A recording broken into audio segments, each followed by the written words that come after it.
Chairman model colony town ظفر احمد خان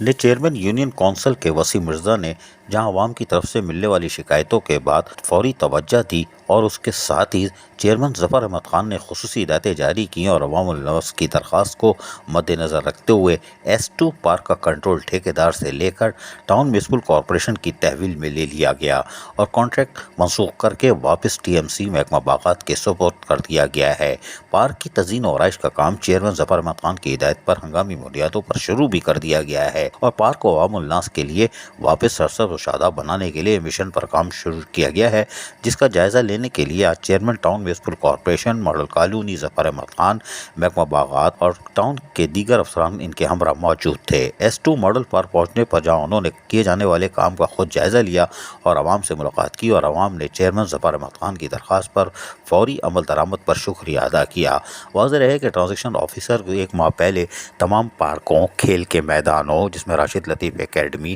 اور سب اس طرح کے جتنے میدان اور پارک تھے ان کا کنٹرول واپس لے لیا تھا اور ٹھیکے منسوخ کر دیے تھے، لیکن وہ فی الحال چل رہے تھے، لیکن اس کام کو بھی روک دیا گیا ہے اور چیئرمین ظفر احمد خان نے اب تمام پارکوں کی تفصیلات طلب کر لی ہے کہ آیا وہ کن کن ٹھیکیداروں کے پاس ہے اور کتنی ادائیگی ہو رہی ہے۔ اب یہ نیا پنڈورا باکس کھل سکتا ہے، تاہم چیئرمین ماڈل کالونی ٹاؤن ظفر احمد خان نے پہل کر دی ہے اور یقیناً اہم انکشافات سامنے آ سکتے ہیں، لیکن بہرحال اب جو پارک کا قبضہ لینے کے بعد یقینی طور پر اس پہ محکمہ پارک نے کام شروع کر دیا ہے اور بلدیہ کورنگی کے محکمہ پارک کوشش کر رہا ہے کہ اس کی تزئین و آرائش کو فوری طور پر مکمل کر کے لوگوں کو صحت مند ماحول کی فراہمی کو یقینی بنائے۔ عزیز عارف، KBS بلدیاتی نیوز کراچی۔ ایسی ہی خوبصورت ویڈیوز فیوچر میں حاصل کرنے کے لیے ریڈ بٹن پر کلک کر کے اور بیل آئیکن کو پریس کر کے ہم سب کے سبسکرائبر بننا مت بھولیے۔